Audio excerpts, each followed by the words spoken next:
there, welcome back to another video on my channel. Today I'm in my bedroom because there might be a squirrel in my air vents and I'm real scared of it. So I'm like bunkering down here. So if the lighting or setup is weird for you today, I'm sorry. I didn't plan on having this problem this morning, so it's a surprise for everyone, I guess. I don't know. But yeah, anyway, I'm just hopping on here to kind of talk about book drama again. Oopsies. Sorry. This is a continuation of this other video I did that has a very clickbaity title. I will admit to that. That's called White Authors Stop It, or yeah, I think that's what it's called. White Authors Stop It. And in that video, I'm just kind of talking about some bad actors that I saw at the time in the writing community having issues with writers of color.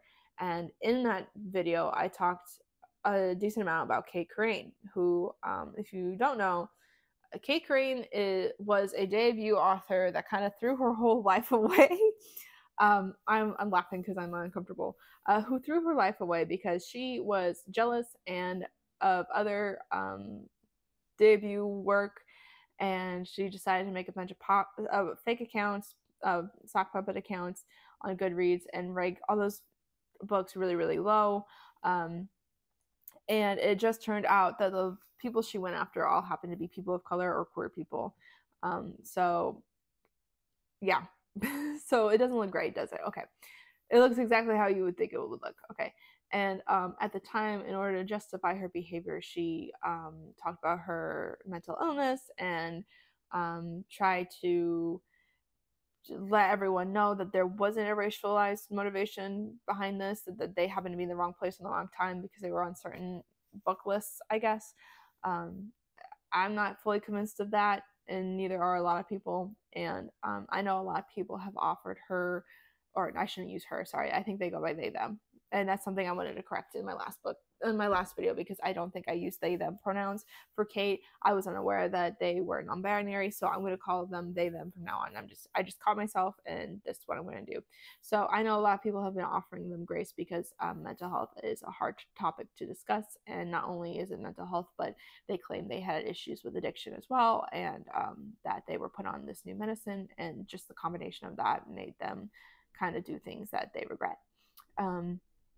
And I appreciate everybody being sensitive about this. I might not be as sensitive about it. Sorry.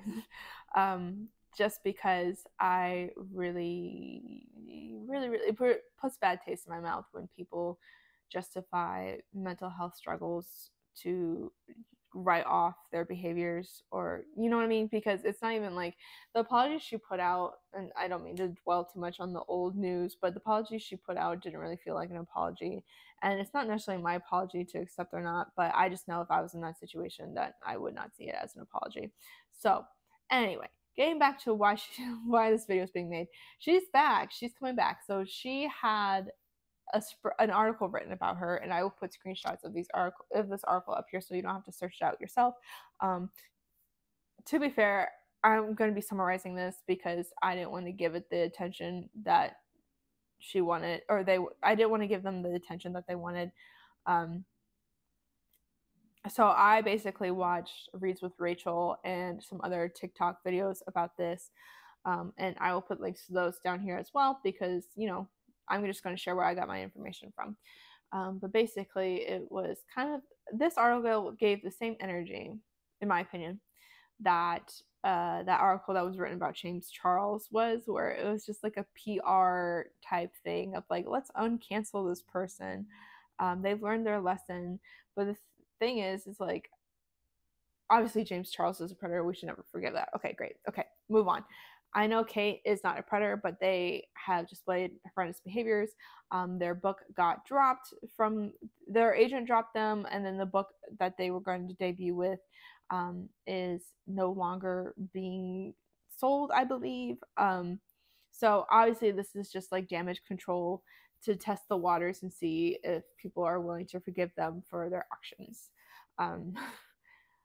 I think it had malicious intent from the beginning.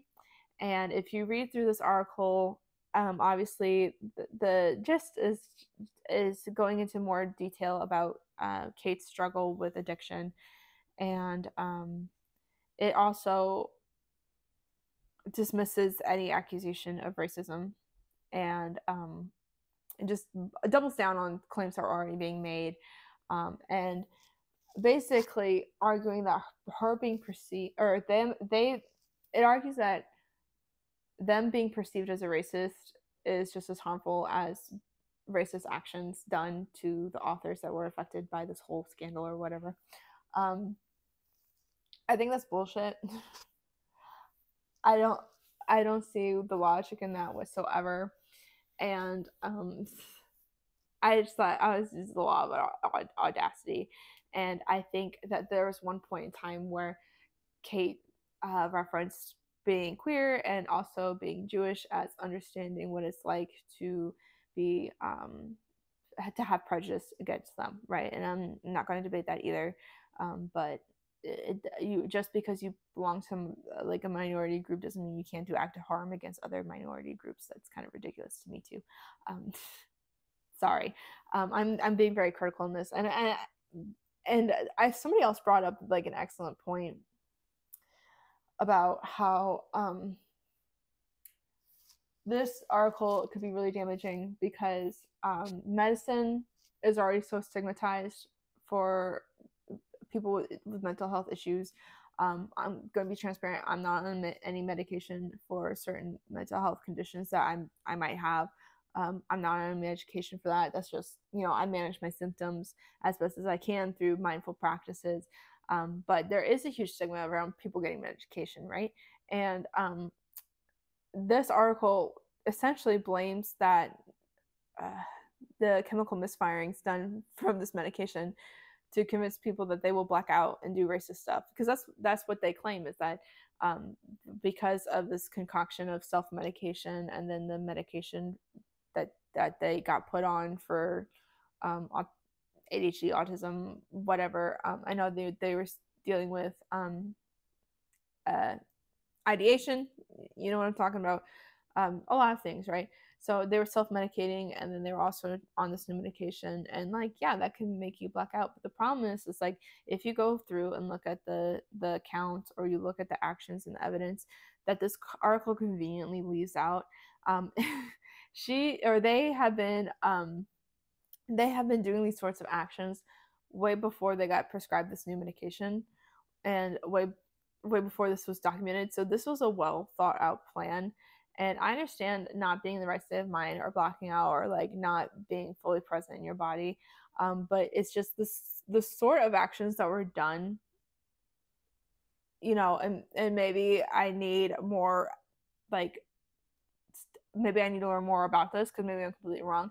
But it just seemed everything was really premeditated, because how are you going to black out and then decide to write all these reviews in that state through different accounts, where you would need different passwords for those accounts, and you would need to remember every password for all these different accounts to switch out between them, and you can't write anything that will give you away. You know what I mean? I don't know. But anyway, so there's already a stigma about getting medication. So now with this article and with this person essentially blaming that for their actions, people might not get the medications they need because they're afraid that, like, taking medication for their mental health, if they're drinking or whatever, is going to make them do racist things and then get canceled and be perceived as racist. I don't know. Maybe I'm not articulating this point as well as I could, but I just didn't like that the blame was being put on that, instead of ownership of one's own actions. Because even, I'm going to say something controversial, even if you're not in that state, like, even if you're not realizing what's going on, you should still apologize after the fact, because you still did the thing. And that's just what I would do, you know what I mean? And she made it a point to talk about how she didn't want to delete the accounts because it would, or they made a point how they did not want to delete the accounts that they made because it would be an admission of guilt. But if anything, that would be the smartest move to do, is if you wake up from the state, realize the damage you've done, and then try to rectify it, is like the responsible thing to do in my mind. Like, if that was me, I would go and I would delete everything I did, because I wouldn't want to continue harm to other people. and I would not have those accounts up. I would not have those comments up for other people to find. And then, you know, I would apologize if, especially if these are my colleagues. So these aren't just random strangers. These are people within Cait's network and circle, and they had group chats with these people. Like, these were people that they were regularly in contact with, you know. So they were friends to some degree. Like, these aren't just strangers. So maybe you don't have to like admit it to them. Maybe if you're really that shamed, but at least you can rectify the damage that's been done. But no, I think this was, I don't believe this for 1 second. I'm sorry. I'm being a lot meaner, I think, than some of the other videos I watched about this situation. It is a sad situation, but like, also, if you really wanted to quote unquote clear your name, or, you know, why wouldn't you include your victims in this article, right? Like, because again, if it's all about rectifying the damage that's been done to others, not just to yourself, you would put the list of the books that were affected, and you would encourage people to go look after them, right? Instead of making up lies about being blocked by certain writers or authors, when in reality you've never reached out to them to begin with, or you've never reached out to certain people. I don't know if they've reached out to everyone, or if they have or haven't. That's not a claim I can make. But I know in a certain instance, I've seen screenshots of one of the authors affected saying that they've never blocked this person, and that they've never been reached out to for an apology or whatever. So I think this article is about saving ass, and I don't have time for it. Sorry, I think I'm being a lot ruder than some of the other people I watch, but I just think this is ridiculous for me. It's a PR article. People should see it as that. This is testing the waters to see if Cait can come back into mainstream author spaces. And I'm sorry, I don't think that that's appropriate. I think that's shady, because if it's really about rectifying what you've done, you would take the steps that I already outlined. This is about saving their reputation. And with the scandal and with everything else that has happened, it is very clear to me that Cait cares about their public reputation or their perception very, very much, because they were obsessed with Goodreads reviews, and they are really conscious of like what people are saying about them in terms of being a racist or not. And I think this is something that like people need to remember, is that racist isn't a solid thing. Like, racism is more of a fluid thing, where you know, because of the institutions we participate in, we are going to be racist at some point in time, but that is not a definite thing. It's like you learn and you move on and you rectify the damage that's done, and you try to do better in the future. It's not like once you're labeled a racist, you're racist for the rest of your life. That's not how that works. And also, because if somebody calls you that, or if somebody says like, hey, what you're doing isn't cool, the best thing to do is like, oh my god, I'm sorry, and then just move on and not do it anymore and try to rectify that. Like, as a white person, I've had those conversations with friends before too, and I've learned and grown, and you know, I'm probably going to fuck up again in the future, and that's just me being blatantly honest. And you know, but that's the best thing to do in the situation, is going to be like, my bad, and then, you know, try to rectify it the best you can, and then not do it in the future. I'm a white girl from the Midwest. You think that I had a perfect education on race relations? Come on, you know what I mean? I've had to learn a lot through trial and error and meeting different people, and you know, it's just an experience. The difference is, though, I didn't do that with anything with malicious intent, because I was jealous of people, right? And like, this is, I think, a great opportunity for Cait to self-reflect and learn.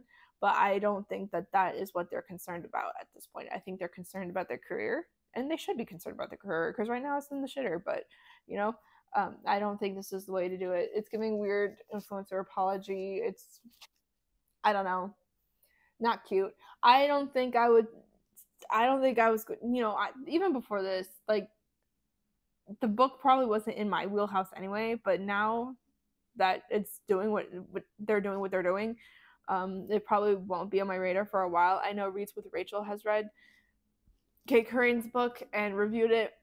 If you're interested in that, I'll definitely put a link to that video down below in the description. In the description. But yeah, I don't think that I would engage in that kind of media anyway, but especially not now. Yeah. So yeah, that's my little like rant about Cait Corrain. If I forget something, maybe I'll add it in the comments down below. I feel like I'm forgetting something, but I don't remember what I'm forgetting. So there you go. But that's my video on this situation. I summarized it a little bit for you and just kind of gave you my opinions on things. And I'm sorry if I came off pretty harsh on this. uh, I think a lot of people are kind of afraid to be critical, super critical of them in this situation. And I think the narrative and the PR around them is designed purposely so people feel uncomfortable being super critical of them. But at the end of the day, if you fuck up, you fuck up, and you got to own up to it. And from what I understand, there isn't a lot of ownership going on right now. Uh, so sorry. But yeah, let's just take this as a reminder that uh, you can be your own biggest op. You can be your own biggest enemy. So just again, move with grace and kindness, and maybe think before you act. I know life's hard for a lot of us out there, and I am not downplaying Cait's struggles with addiction and mental health issues, you know, at all, right? But I do not think that those can wipe the slate away clean for them for what's been done. And instead of focusing on PR, I would encourage this person to actively try to rectify the harm they've done by uplifting the friends that they've made in their community instead of trying to convince them that they're not racist. Maybe we should actually take actions to prove that we are anti-racist, right? But yeah, like I said, everyone can make mistakes, right? But the part of that just you can make mistakes, but if you don't try to rectify your mistakes, then it seems purposeful. So that's all I gotta say. Anyways, if you like this video, go ahead and like it, comment down below, share with a friend, and subscribe to the channel, please, please, please. That would help me out a lot. I really appreciate it. And until next time, thanks. Bye.